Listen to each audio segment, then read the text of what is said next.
Good evening, ladies and gentlemen.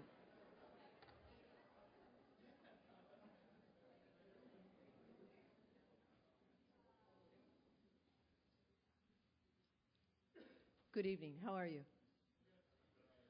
I'm Martha Grabowski. I'm the McDevitt Chair in Information Systems, and I'm a proud member of the Madden School of Business. It is my purpose tonight to welcome all of you to the Madden Lecture and to welcome Peggy, who's going to speak to us about leadership strategies, 21st century leadership strategies in the U.S. Patent and Technology Office. It's a beautiful night, isn't it? It's always like this, February, March. So go outside and take a picture or bottle whatever's in the air because it's a lovely evening. We are really happy that you took time out of your busy schedule, students, regents, and faculty, staff, administration, and members of the public. We're glad that you took the time to join us. I've been waiting all day for your presentation. As a technologist, I'm really interested in what's going on in the U.S. Patent and Technology Office, and I know that you all join me in our excitement in welcoming Peggy to Moyne. My purpose this evening is really just to kick us off. So when you see us next, when you see me next, it will be to invite you to the question and answer period that will follow Peggy's presentation. So as she's talking, think about questions that you'd like to ask her. Think about some of the strategies and ideas that she's going to float with respect to 21st century leadership, students, and everyone else, and engage Peggy in conversation. We have a lovely opportunity to talk with Peggy as well as to listen to Peggy. So when you see me next, you will be manning the microphones. My next task is to introduce our provost and our academic vice president, Linda Lemura. Please welcome Linda to the podium.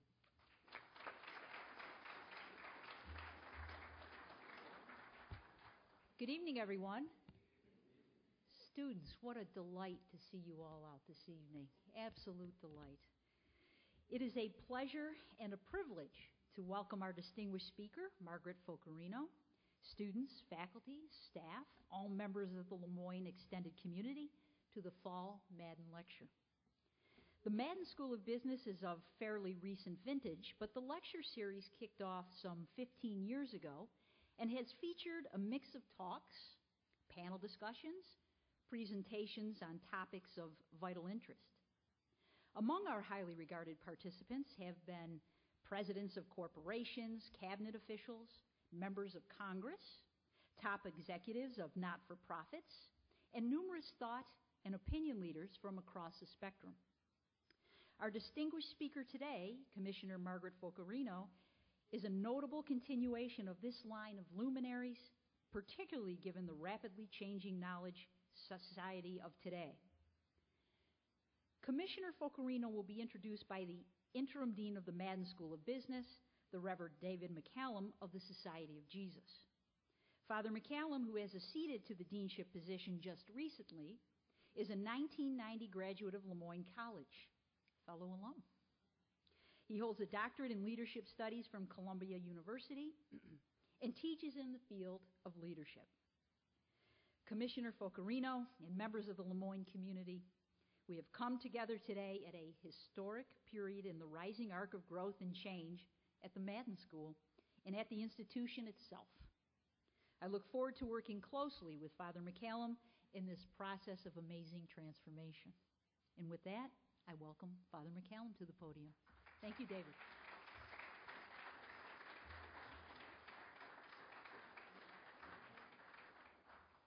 Doesn't this feel like a kind of where's the beef commercial? You're waiting for the speaker to actually get up here. So I just have a couple of comments and remarks as I begin.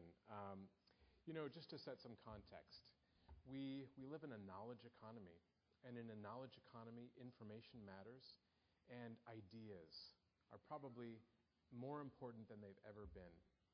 When in our debates we hear the presidential candidates, our standing President Obama and Governor Romney, talk about their criticism of China, one of the key issues that comes up is China's disposition toward intellectual property and its ways of exploiting that property, often in ways that are not helpful for our own economy.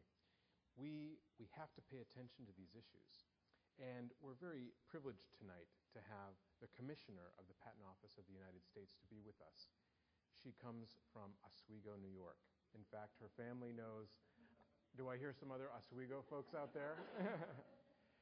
She knows the Scanlons of Beth Scanlon in our campus ministry.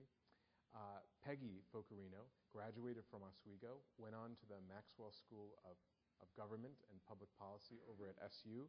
And I think my daunting task of leading 20 of my colleagues in the Madden School is challenging, a little bit like herding cats. Well, Peggy is actually the COO of 9,000 employees for the Patent Office, and that's truly staggering. So I'm certainly going to be listening carefully to what you have to say about strategic leadership. Peggy also shared with me one of her great orientation points in terms of how she leads is to think about the greater good, and how does she help her people think about not only their immediate goals, but that greater good for the service of society and the world. And as you know, that's very close to home for us here at Moyne College. She was an undergraduate in physics, and I'd love to hear someday how you went from an undergraduate in physics to doing what you're doing today. So those of you who are doing liberal arts, you just never know where you start and where you're going to land. Without further ado, I'd like to offer our warm applause for Peggy Focarino, our main speaker.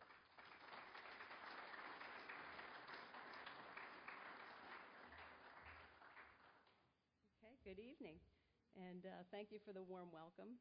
It's an honor to be here tonight, and as you heard, I'm not far from my hometown of Oswego, New York, and I'd like to thank Father David for the kind introduction, and looking forward to sharing the evening with you. The only thing I will take exception to in terms of what's been said so far is that Martha said that the weather is always like this up here, and since I've spent a lot of time up here, I know that that's not true, but let's enjoy it while it lasts. Actually, it was nicer here when I flew in than it was in Washington, D.C., so they had great weather out there. And I think probably at this point is where I am supposed to say, trust me, I'm from the federal government, and I'm here to help. I see you're laughing, yes. So it's always a pleasure to visit colleges and universities because for more than 2,000 years, academia has been a fountain of innovation.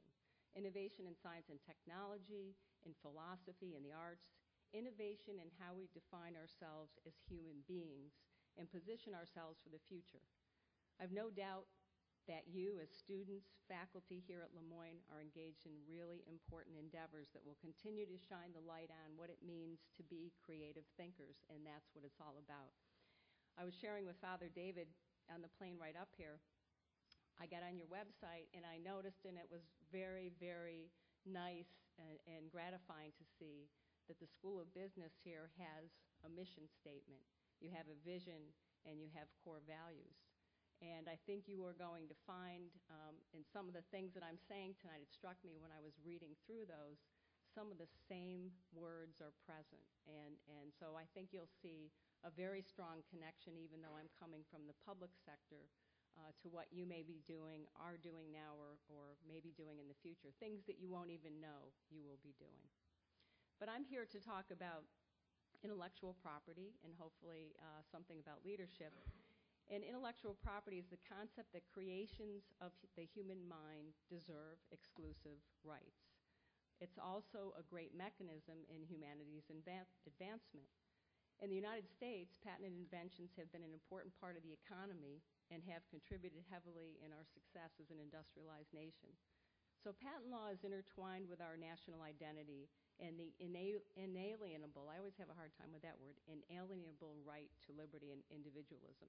As a matter of fact, our agency finds its roots in Article 1, Section 8 of the Constitution that states, Congress shall have the power to promote the progress of science and the useful arts for securing for limited time to authors and inventors the exclusive right to their respective writings and discoveries. That is very, very powerful. And when you're an agency, that drives us every day. So I'd like to take you back for a moment to the year 1831. A tall young man and two companions planned a trip from Springfield, Illinois to New Orleans down the Mississippi River on a flatboat. So if you're not familiar with a flatboat, it's just a rectangular boat with a flat bottom. But while floating down the river, one of the smaller rivers that leads into the Mississippi, the boat became lodged on a dam that generated power for a mill. And so after some quick thinking, the men were able to free the boat and continue on their way. But the experience never escaped the tall young man's memory. In the days when rivers served as the nation's interstate transport system, he had experienced a problem all too familiar for travelers on those routes. Like many industrious and thoughtful people who faced common problems, what would he do? Well, he sought a solution. You may have already guessed, but the young man was Abraham Lincoln, and he holds patent number 6469 for a new and improved manner of combining adjustable air chambers with a steamboat or other vessel for the purpose of enabling them to pass over sandbars or through shallow water. To date, he's the only U.S. president to receive a patent. Hopefully not the last one. So here's the interesting part of the story. His invention, while very imaginative and perhaps even operational, in other words, it worked, was never manufactured or marketed. It was, for all practical purposes, a failure. So there's a correlation here that's very important with current statistics. So today, just as in Lincoln's time, a relatively small number of patents become commercially viable or generate significant income for their inventors. So don't be afraid when I say that. I'll put it into a little bit of context. You may be thinking that I'm afraid for my job security at times, but I'm not afraid, because the one thing we know for sure is that innovation will continue. That is certain, that is given. In fact, we receive applications for over 500,000 patents each year at the United States Patent and Trademark Office. So when I told you that some of them are very few or viable, these are the number of applications we get. And the reason I show this to you is so that you can see, since the year 2000, that people's inventive ideas, their creativity keeps growing and growing and growing. And so we are receiving over 500,000 applications just in the last 2 to 3 years. So that's a very important thing to remember, what's happening.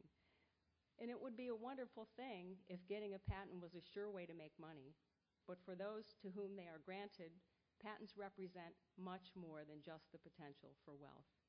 Intellectual property is an extension of the human instinct, much older than any of us can fathom, the desire to imagine, to create, and to protect what belongs to us. A patent recognizes and validates our innate creative drive in the eyes of the law. Patents also perform another vital service to humanity. In exchange for the exclusive right granted to the inventor, patents disclose an invention's inner workings to the public at large and add to the knowledge of the world, and that is very important. In this way, patents spur the inventors to improve upon them and innovate around them and innovate around other patented inventions to understand the science behind them and to create better expressions of the technology. And that's what it's all about, to keep improving, to keep growing, to keep creating. It's for these reasons that Lincoln himself said the introduction of patent laws were one of the 3 great developments in human history that opened the floodgates to all other discoveries and inventions. He credited writing and printing as the first great development and the discovery of America as the other. So think about that. In Lincoln's mind, the 3 top things included patents. So now if we go by statistics, we might say that the body of patent literature, or as we call it, the prior art, contains a history of failure. And yet, isn't that what success is all about? No one succeeds without first failing.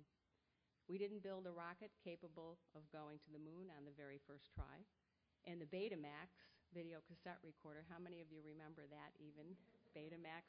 Because it had a lifespan of an insect, I will say, didn't last very long at all. And don't worry if you don't get the reference to that, because I'm still trying to get a handle on Twitter. And I have my kids show me that, how to do that every day. Despite the failure, there's a lot of success.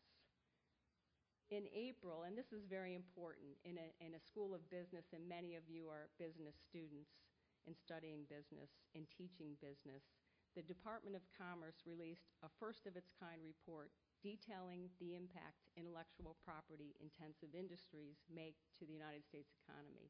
And we've never really been able to make that correlation, never been able to quantify what patents and trademarks contribute to the economy.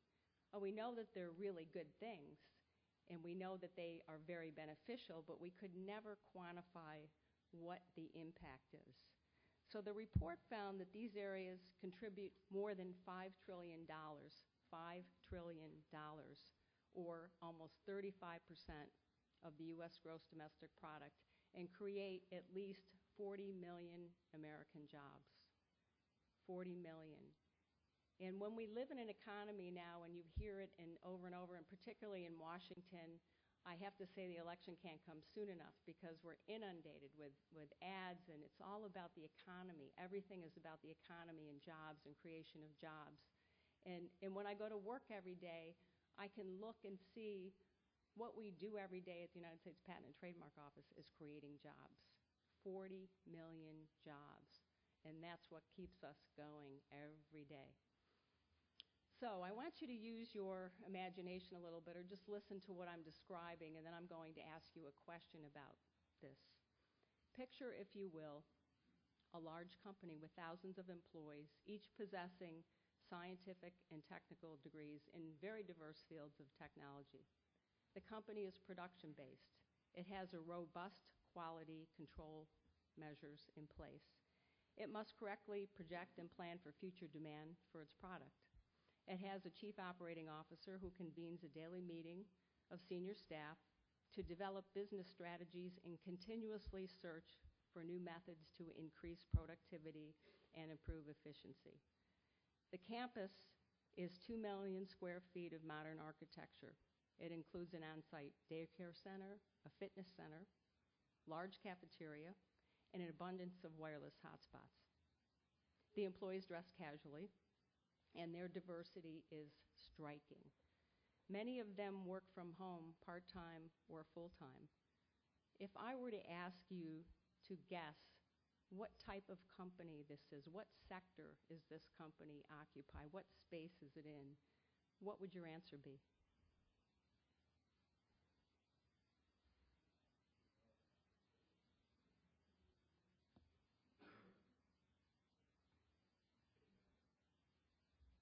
Anybody?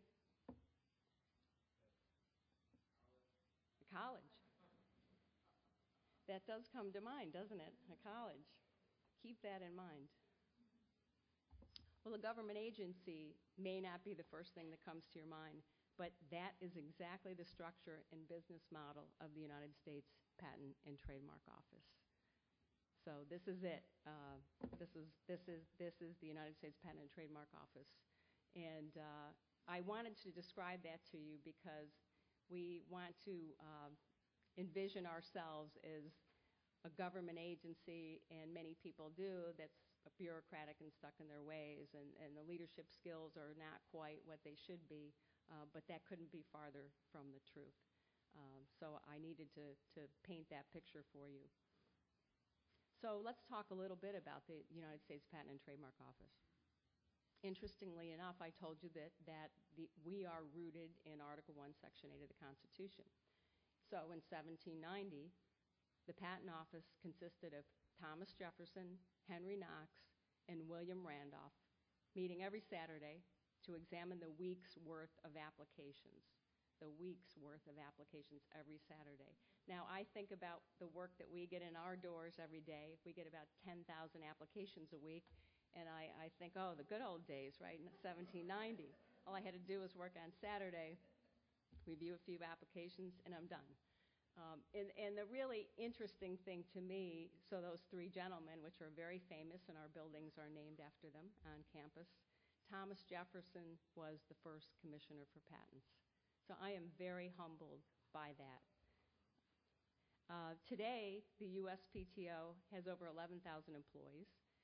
More than 8,000 of them are patent examiners, highly skilled technologists. The interesting thing that I want you to know about us as a government agency is that it's entirely fee-funded, meaning it does not operate at all on taxpayer money, but rather on the fees paid by our users. So that's a really interesting point to remember. No taxpayer money, entirely fee-funded. But in the 21st century, the Patent Office faces very unique challenges. It may be not so unique if you really think about it. We're living in a time of exponential technology growth. In the early 1900s, the Patent Office was just over 100 years old, and the number of issued patents had not quite reached the 1 million mark. We issued the 8 millionth patent just last year, and we expect to issue the 9 millionth patent sometime in early 2015. So I show you this because if you think back to what I said about Abraham Lincoln, his patent, how it's like other things, other inventions, that the majority of them are not viable in terms of making money or even being manufactured. If you look at the volume of patents that are issued, and the volume approaches 250,000 patents last year, and certainly will top that this year, that is still a lot of opportunity, a tremendous amount of opportunity. So at the same time that applications have increased, the nature of technology has grown much more complex and interconnected, requiring careful examination from highly skilled examiners. And while the rapidly growing body of prior art is certainly a testament to innovation, it requires even more time to search and review from our examiners to determine the patentability of a new application, and they take that very seriously. Now, the laws that govern how patents are granted has also changed, and I understand we might have a patent attorney or two in the audience, and I know you're painfully aware of this.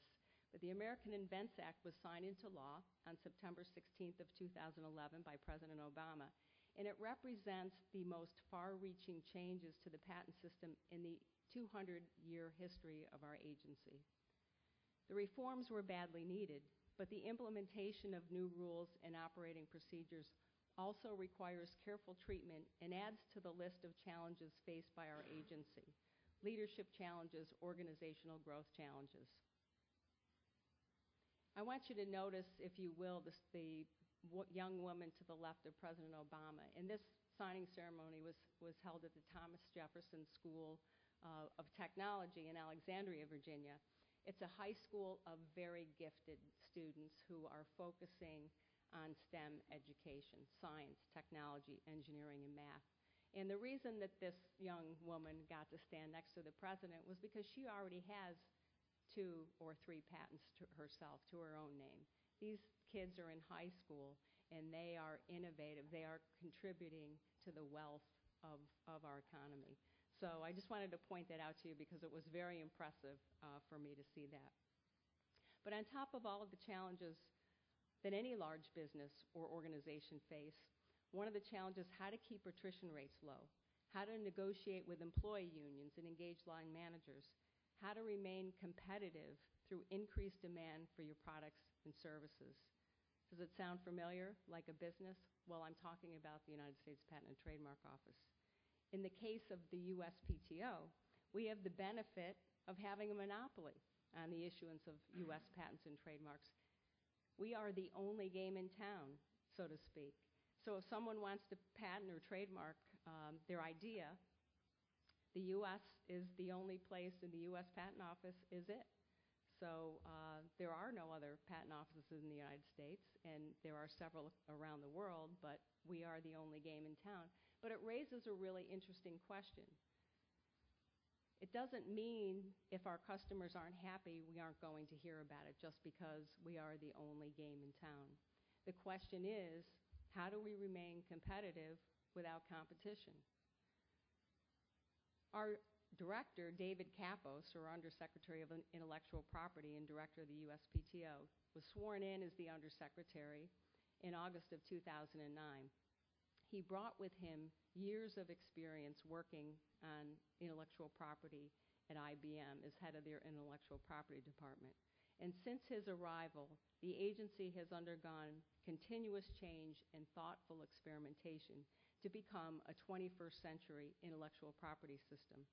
From day one, Director Capo set out to bring an agency that has existed for over 200 years into the global spotlight. He has created a culture of collaboration, a culture of transparency, all across the agency in all aspects of operation. And we're finding that this approach is producing effective results. More than anything, our most significant and effective changes has come as a result of listening to our employees, trying out their suggestions, and removing many of the challenges that they face. But in an organization as large as the United States Patent and Trademark Office, just finding the most efficient way to communicate and to listen to employees is a challenge. Communication is always a challenge. The solution is that employee-to-management communication must happen ongoing, continuously, in a variety of ways and in a variety of contexts. Communication is the key. And we've taken a holistic approach to internal communication at the United States Patent and Trademark Office. Oh yes, we make sure we have the frequent all-hands management meetings. And in addition to those large format meetings, we hold town hall meetings on a regular basis. We have brown bag meetings where employees are able to engage the director, myself, our senior leadership team on a regular basis and directly ask questions on any subject that they choose. Bring up ideas, pose problems, offer solutions. These meetings are always streamed over the internet so that employees who work from home or who are unable to attend are still able to participate and ask questions. So they're not just observing virtually, they are involved, they are engaged. We use various internet-based communication channels. We blog weekly. We blog regularly, we blog internally, we blog externally. We have email boxes set up to answer questions from examiners on specific issues related to them, specific initiatives. We have an employee viewpoint survey which is administered by the Office of Personnel Management and used to determine employee satisfaction. And when you think about the federal government and employee satisfaction, I know in Washington, D.C., the federal government has not had a great reputation in the last couple of years. The pay is frozen. You see a lot of criticism about some of the things that are going on. The scandal at GSA with the conferences, the Secret Service scandal. And you hear a lot of that, and I want to point out to you that that represents a big challenge for leaders in the federal government who are trying to not only attract public servants, but retain public servants and have them feel like that the work that they do every day is very important. And so the challenge when you read a lot of these things in the newspaper about federal employees is very real. And so we are very focused at the United States Patent and Trademark Office on dispelling that rumor. As a matter of fact, our employees don't even identify with things that may be characterized or generalizations that are made about federal employees, not in the least. But this survey that I talked about is an important tool for us to develop programs and initiatives that help our employees perform their jobs with more efficiency and increased levels of engagement. And when we talk about leadership, engagement is the key word. You have three different types of employees. You have employees that are somewhat neutral. You have employees that are very engaged and their productivity and morale is usually higher. And sometimes you have employees that are disengaged. Don't discount the disengaged employees because those employees can get even with you. They are disengaged for a reason and their actions can be very, very negative and really have a wide, insidious impact on the organization. So going to communication, we do have a Facebook page and we tweet also. And I would like to say, so if you go to the Facebook page, you can like us after I leave tonight, or you cannot like us after I leave tonight. But you'll find some interesting things on there every day that will really brighten your day. And you'll say, wow, I didn't know that. In the last 2 years, we've made major changes in the way we evaluate our examiners' performance. And that is also critical when you're thinking about leadership and employee engagement and managing. How do you measure employees objectively? how do you get them to do their best, to do more than they really have to do certainly more than the bare minimum. We've changed how we look at their performance, and we've changed how we credit our examiners for the work that we do. Because if you remember, when I described us as an agency, I said that we are a production-based environment, and that is true. So how do you measure the work that's done? And some of the changes that have happened in the last 2 years were changes to systems that had been in place for over 3 decades. And the next thing I'm going to say is really critical, because you may not think about this when you're thinking about a federal agency or the federal government. We undertook a historic partnership approach with our union and worked together to make these changes. The gains have been significant in both quality of examination and efficiency of examination. Note that I use the word unions. We have a very strong union that represents our patent examiners. Any change that we want to make to the method of the way they do their work or the means that they use to do their work has to be negotiated with our examiners union. So you can imagine in an agency that's constantly looking at innovation, when we want to innovate ourselves, we have to sit down with the leadership of our examiners union and negotiate changes that impact the day-to-day tasks of our examiners. Very, very key thing that you understand there. And in large organizations such as the United States Patent and Trademark Office, gains are not always reflected in results right away. I think we all understand that, particularly when you are attempting to change decades-old systems, decades-old processes. And we know that as long as we are making a lot of changes, it's important to reinforce the positive aspects of what we are trying to do. How do we do that? In our day-to-day communications, engagement. For one thing, it's important to let our employees know that their work is valued, extremely valued, and that we don't see any one of them as expendable. And that's a key leadership strategy. Sure, you can replace people perhaps, but people need to feel that they're contributing every day, that they're worthwhile, that they're making a difference. So every day, whether it's a video message from the director or an email from myself or my senior leadership team, or walking around, attending functions, talking to people, what's going on, how are things going, what can we do to make it better here? We remind our employees that they're engaged in important work that serves the American people and the common good. And I think that's a big connection to one of your core values, serving the common good. We never fail to let our employees know how proud we are of them. Yes, we are very proud of them, and that we appreciate their work. As an executive, even simple actions like how you talk to employees can go a long way to boosting morale or driving it into the ground. Related to boosting morale is the implementation of team-driven awards programs. They've worked great for us, particularly with our examiners. We're continuing to work through a backlog of unexamined applications while simultaneously processing the increasing number of new applications being filed. It's quite a challenge. Another very important part of our business strategy has been to leverage robust communication technology for remote work. The USPTO, believe it or not, as a federal agency, has set the gold standard in the federal government for its telework programs. In fact, we are contacted regularly by private companies asking for advice on how to have successful telework programs. How do you do it? How is it successful? How do you keep people engaged in a virtual environment? Agency-wide, almost 7,300 USPTO employees work from home between 1 and 5 days a week, and nearly 3,500 employees work from home full-time. Telework is an important recruiting tool for the USPTO. Our program is well known in the federal government, and we now allow eligible examiners to work from any location in the country.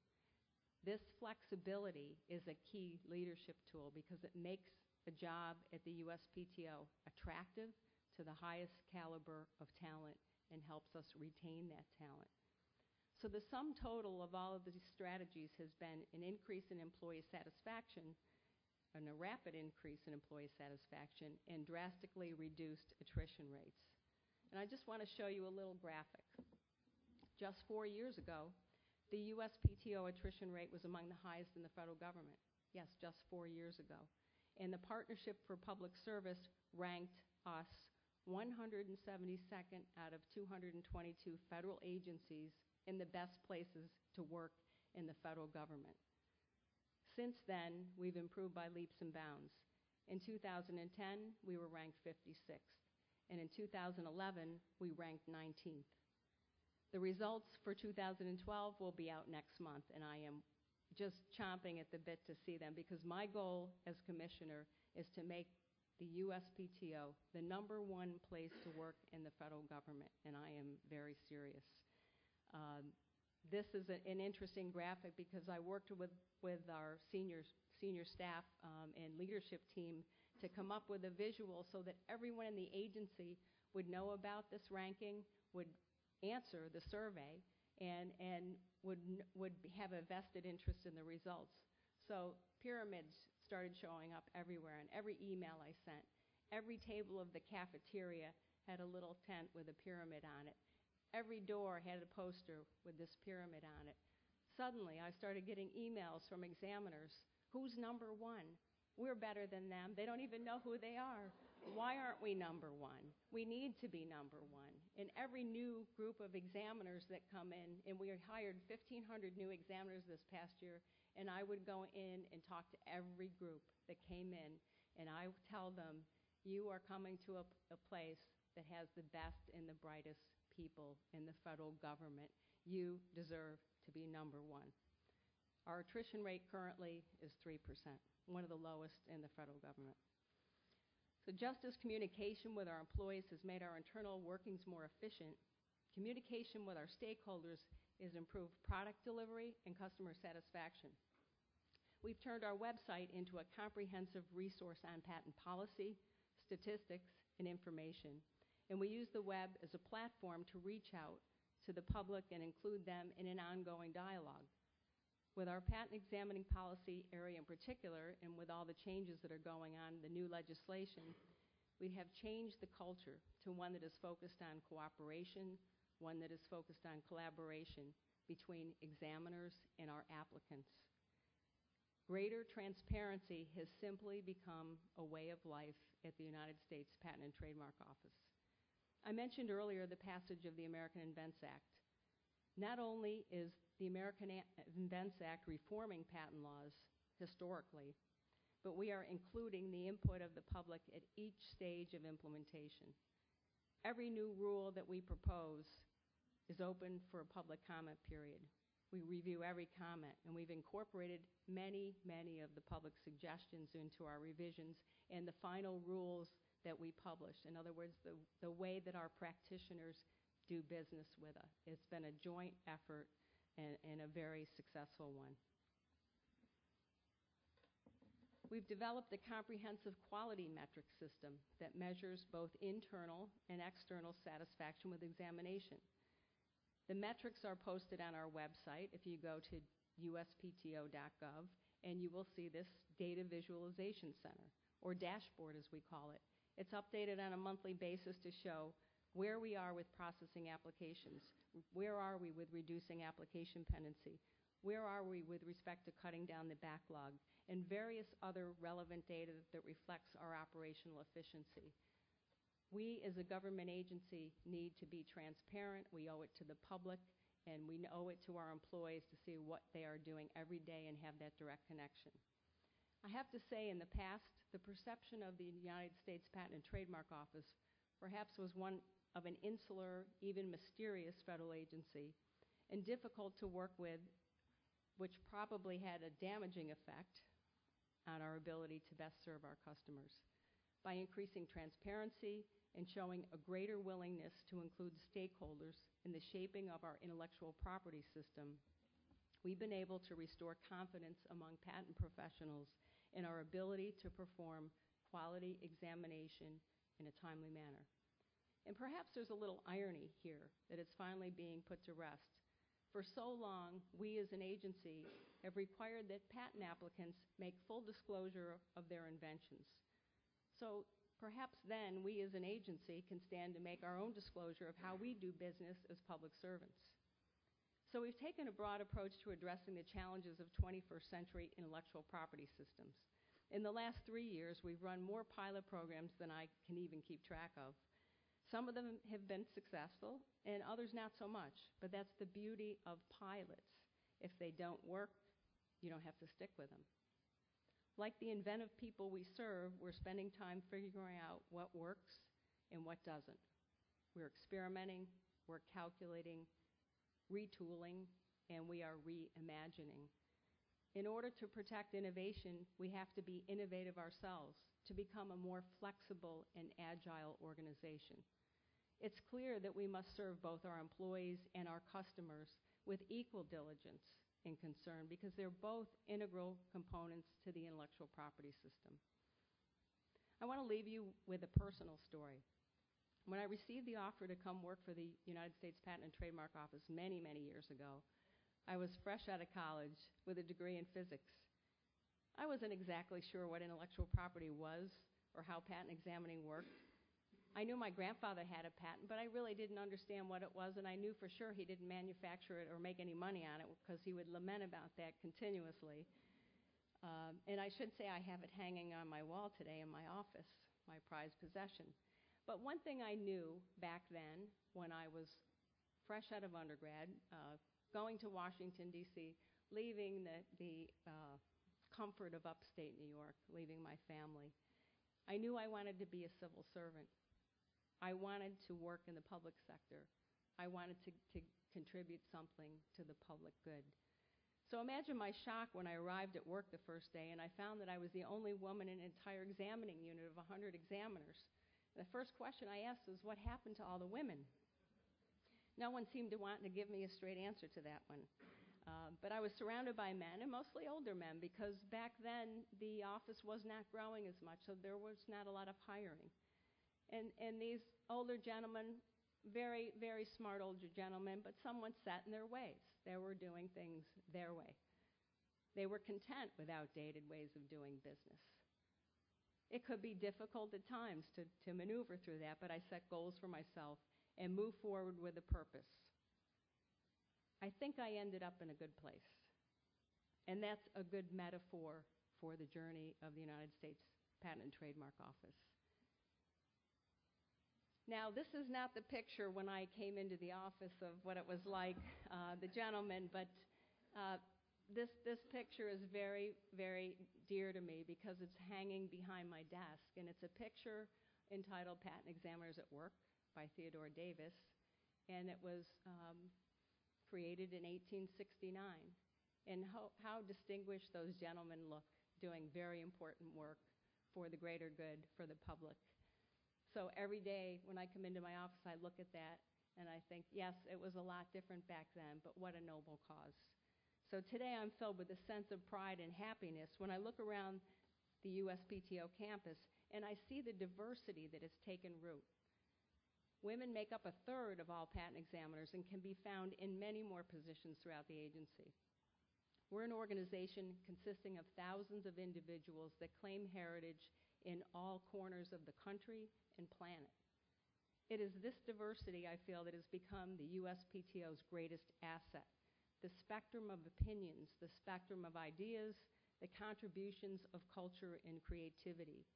One of the biggest challenges, a challenge that will be faced by businesses, universities, and government agencies as we move forward in this new and wonderful, but sometimes daunting global era, is to leverage that diversity. It must drive the choices that we make and the people that we help. To do so will ensure that innovation continues stronger than ever, with patents taking their place as the currency of our innovation economy. Thank you.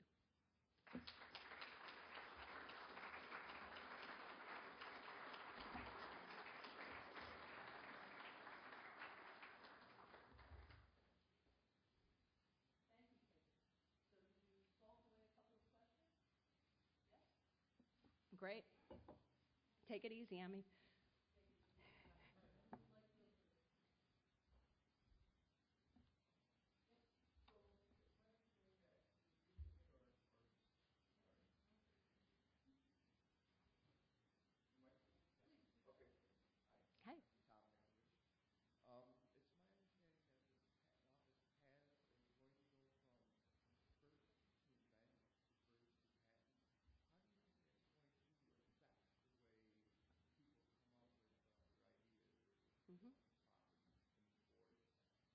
Okay.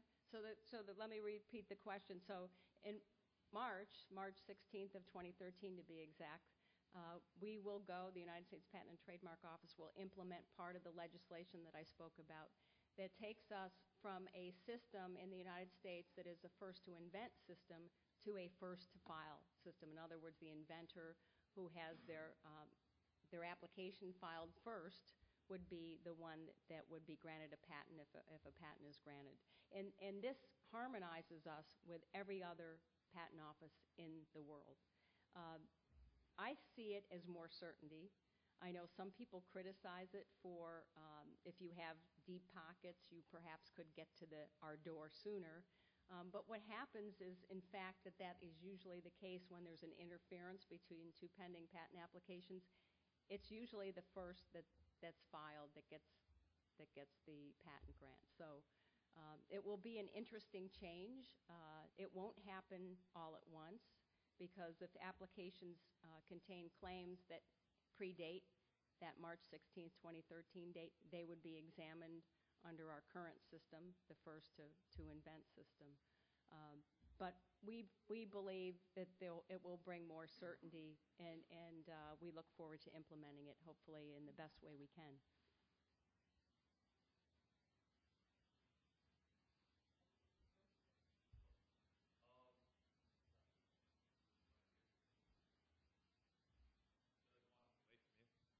Can you hear me on this? Okay.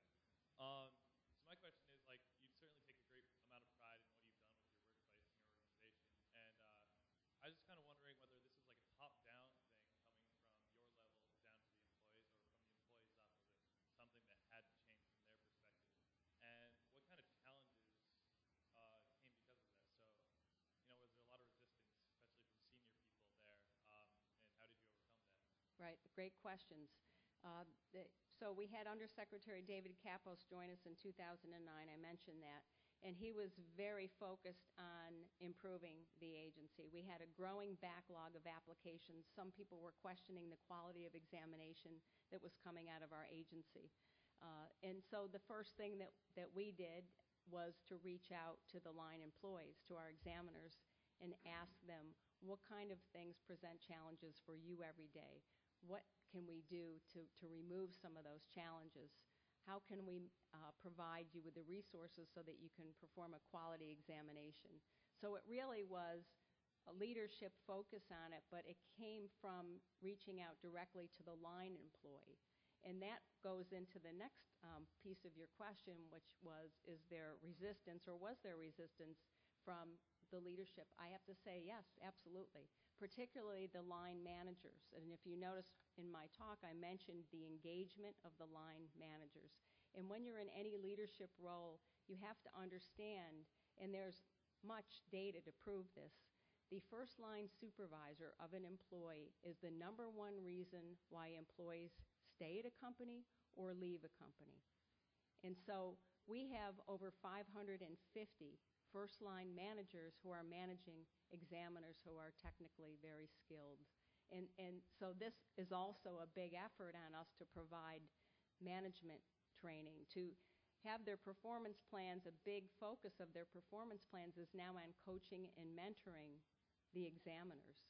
It's the culture has turned from one, if mistakes are made, to, okay, it's punitive, and I say punitive in a way that maybe the examiner's rating won't be as great as it could be, but to one of coaching and mentoring and finding out how to get people back on track. Yes, we have a production environment, but we also measure quality using a very robust quality system. So we look for both, and it's a very challenging job. But we did start by talking to the line employees, but there was a very concerted effort at the very top of the agency to make that happen. And one of the first things that was key in the success of this was reaching out to the employee union, who had for decades, for 3 decades basically, had a culture of not reaching any agreement with leadership, none. We would find ourselves in front of the Federal Services impasse panel at every turn, every time we wanted to make a change. And so He changed that dynamic, flipped it upside down, basically, if you will, on its head, and got a partnership going with our employee union. And that's how we've been able to make some of these critical changes. And the way we do it is we make changes. We don't look for the 100% solution. You can't possibly find the 100% solution when you're changing systems that have been in place that long. So you look for the 70% solution.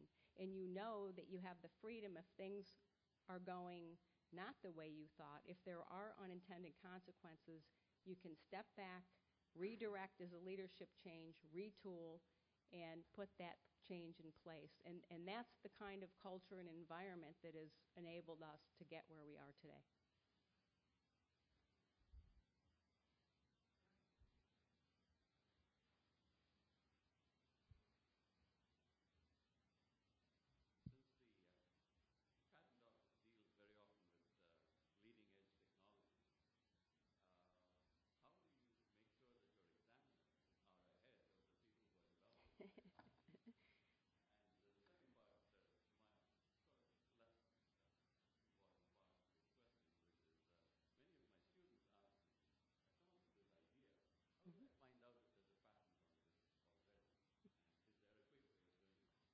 Okay, to the first question you asked about how our examiners stay abreast of the technology. Well, as I said, we have examiners that are highly skilled. Many of them have advanced degrees, and we constantly provide technical training for our examiners. So we have people that come in, technologists that come in, and provide training to our examiners on an ongoing basis. We also send examiners out in the field to different companies where they're working and examining applications so that they can see firsthand what inventors are doing, some of the challenges they have. So it's an ongoing training focus to keep abreast of the technology. The other question that you raised about ideas and how do you find out if it's already been done before, I mean, certainly you can go to our website and you will find the entire collection of U.S. patents numbering 8 million and some odd. And you can do your search and you know, do it that way. We also have a wealth of information and resources for independent inventors. So if you go to our website and if you look under the independent inventor section, you'll see many, many resources for independent inventors who really don't know where to start and can have a really good chance of getting that application filed in our agency, meeting all the criteria, and a lot of content in that part of our website. Sure.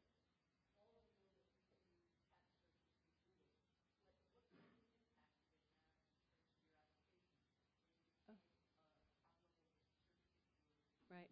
It didn't really have an impact, as you saw from the graph that I showed. Last year, we've got, and when I say last year, our fiscal year ended on September 30th of this past year. We got 535,000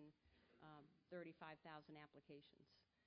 So what we are seeing, though, is that when you can go out and search what's in the prior art, what you're presenting to us as your claimed invention is probably more focused and specific because you know that you have to define around what's already out there. So I'd like to think that it's creating a higher quality application coming in the door.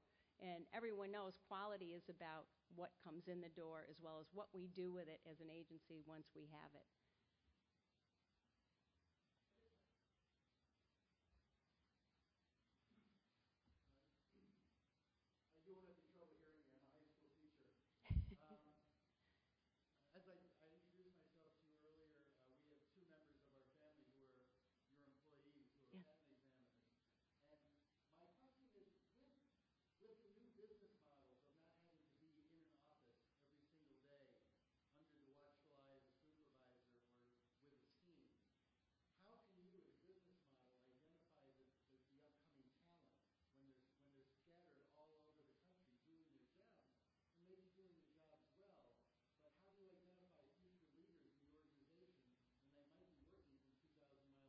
Right, and that's a great question. And by the way, you have two family members. Did I say anything in here that you could say is wrong? Because you're hearing it firsthand.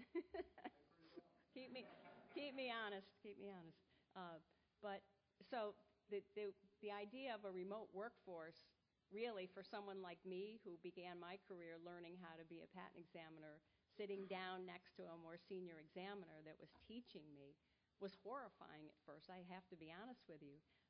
And we started in 2006, and so we have a good number of years under our belt now. But one of the things that we were concerned about was employee engagement and the pool of the succession pool for managers and for leaders. So what we decided to do, and we have a lot of ways to engage employees virtually, certainly, but we also have flexibility for our managers. They can also telework. And we find when we have vacancy announcements for those first-line supervisors, who are all patent examiners, we are getting record numbers of people applying for those positions. They are willing to come off of a full-time hoteling program. We call it hoteling, it's teleworking, to come to the agency and to be in a management role. So far, it seems to be that the demand is there, and I think part of the issue is leadership. You need people that are willing to be line employees and can do a really good job, and you need people that are willing to step up and take on the responsibility for others. And when I talk to these new supervisors and ask them, why did you give up working from home full-time to come to the office and be here every day when that was such great flexibility? And the answer I get is because I want to make a difference. I want to be able to influence people. And so I think that that's all connected to the way everyone in the leadership chain up and down projects themselves and what we do and how we contribute to things. And there's a place for everyone, certainly, but we haven't seemed to have been compromised by the virtualness of the workforce. Yes?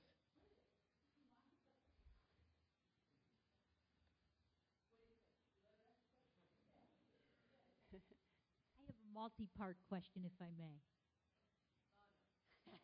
Multi-part. I promise to be brief. Okay. Currency of innovation. You ended your talk with that phrase. I love that phrase. So from where I sit as a former dean and a provost, colleges and universities are the currency of innovation. And yet, at least in America, most institutions of higher learning around the world try to emulate what's happening in the United States. Meanwhile, back at home, we're trying to be more competitive with places like China and Pakistan, right? So this currency of innovation, first of all, my first question, of the 500,000 patents that you review, how many come from colleges and universities? That's an interesting question, and I don't know the exact number, but a good number. I would say percentage-wise, it's probably near 10%. 10%. 10%. Okay, is that a good number? Here's what I think. I personally think it's a good number. However, people in the engineering industries in this region tell us that places like Cornell and the University of Rochester and Syracuse University are not generating enough patents, which in turn would generate more jobs because they're too busy being creative and doing research and training the next generation of scientists. From where you sit, is that a microcosm of what's going on across the country? Is it an accurate criticism? I think it is accurate to some extent, but what I'm hearing is that the business model for those types of companies is changing. So that your researchers, your scientists and engineers can focus on what they do best, which is create things, research, and then you have another group working very closely with them that is looking to see what would be a viable piece of work for intellectual property rights. So they've separated the role almost so that the focus completely for the researchers is on what they do best, and someone else is offloading that burden of trying to figure out, okay, I've got to go do a prior art search, should I file an application, what format should it be in, when should I file it, what kind of documentation do I need, and I've heard that more and more lately, that type of model shift.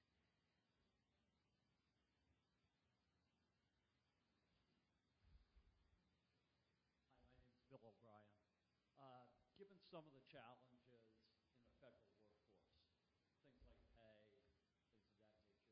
Could you speak specifically to how you identify the talent that you want to bring into your agency and strategies that your agency might use to get the best talent, the skilled workers you're talking about? Mm-hmm. Another good question, because we need really talented people to work there. And you would think think of federal agencies. Most federal agencies, I think, other than the Department of Homeland Security perhaps, are not growing. Most federal agencies are shrinking, and we are fortunate enough to be growing. Along with that fortune comes the challenge of trying to recruit and retain a very highly qualified staff of people. So we recruit all over the country. And who do we send out to recruit? We send out our supervisory patent examiners. We send out our examiners who love what they do. They go to their alma maters. They engage people. They tell them what they do firsthand. And we bring in people that have really good GPAs, at least a 3.0. We don't hire people that don't have at least that. And many of them have advanced degrees. So we have a very robust recruiting process, but our line managers are intimately involved in that. They're partnering with our Office of Human Resources, but we as the line workers who can really describe what is it that you will be doing when you work at the United States Patent and Trademark Office and you're examining applications, that comes from patents. And it's really worked well.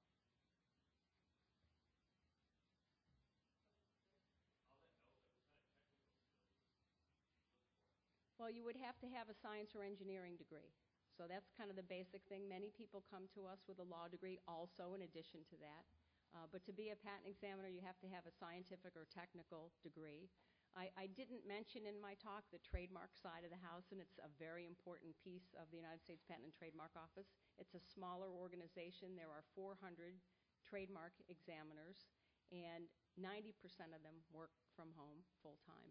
And trademarks, I mean, every day there's been statistics that show that every day each one of us comes into contact with 1,500 trademarks. It's big business, big business. And we love trademarks. They're so much fun.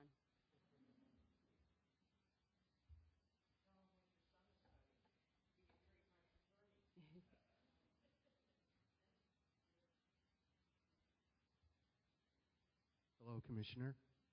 Many companies operate around the world. So how does your organization coordinate with patent offices and so on? From a very small scale, little things. Yeah, that's another huge component of what we do at the United States Patent and Trademark Office is work with other patent offices around the world. We have an office that's got a very large staff. Its entire focus is on harmonization efforts with other intellectual property offices around the world and an ongoing engagement with these offices. So there's a whole effort devoted specifically to that. And we're seeing great strides. As a matter of fact, beginning in January of 2013, we will start converting our United States classification system, in other words, how we classify applications that come in by technology and their specific subject matter. We will be converting that to a common classification system that's based on the European Patent Office's system. And that basically brings the United States, who's the only one that is not based in this system, into harmonization with the rest of the world, so that when our examiners examine applications, they can have a dialogue with their counterparts in other offices, and they can discuss areas where they found the pertinent prior art. So there's a whole world of possibilities opening up. There seems to be a greater, if you will, desire on the part of offices all over the world to leverage work done, because frankly, we get a lot of applications that are also filed in different countries and different patent offices, so there's some duplicate work going on. And sure, some of the laws are different, but if we could leverage that, every patent office in the world has a backlog, pretty much, and it's a growing backlog, and we need to get the backlog whittled down so that people can get their patent grants. They can get venture capital if that's what they're waiting for, to be able to continue to develop and do research and improve upon what they're already doing. So there seems to be, just the timing is very ripe, and people see that to be competitive in a global environment, you have to really look bigger and be willing to compromise. Compromise is the key. So there's a lot of movement in that area.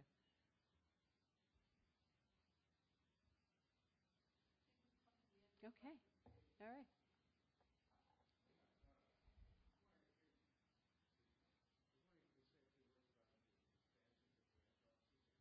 Yes.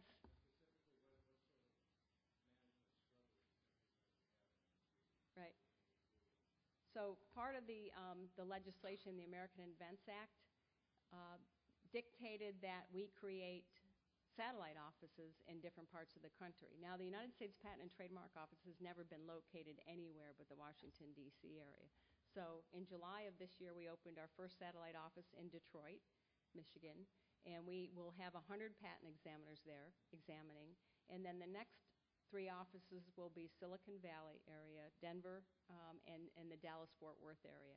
And we are really excited about those because we are finding, particularly the first one, Detroit, that we are able to attract really highly talented examiners into that office there.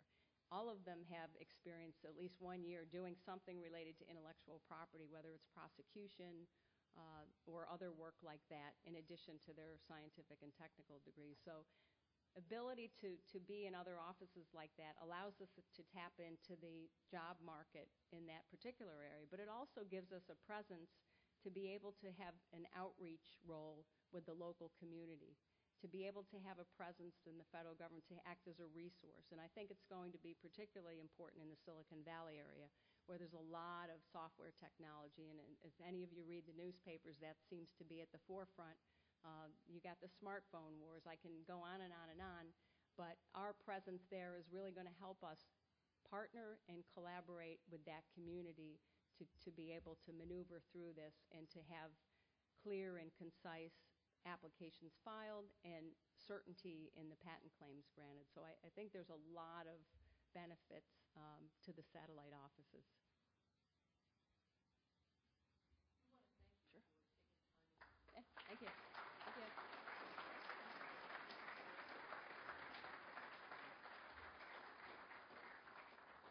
So just a show of hands, how many of you would like to work for Peggy or someone like her, right? Right? Honestly. So, Facebook page, like.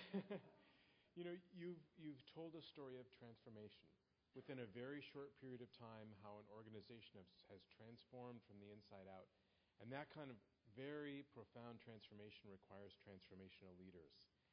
Leaders who work from the inside out, who help people to overcome the fear of resistance and change that is just natural to this kind of thing.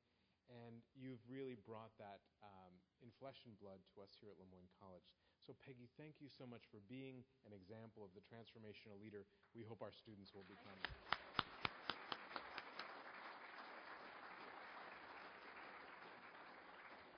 Now, I know as a federal employee, there's probably there's an ethics rule about receiving gifts. So how about you permanently borrow this as a token of our appreciation? All right. Thank you so much. Thank you.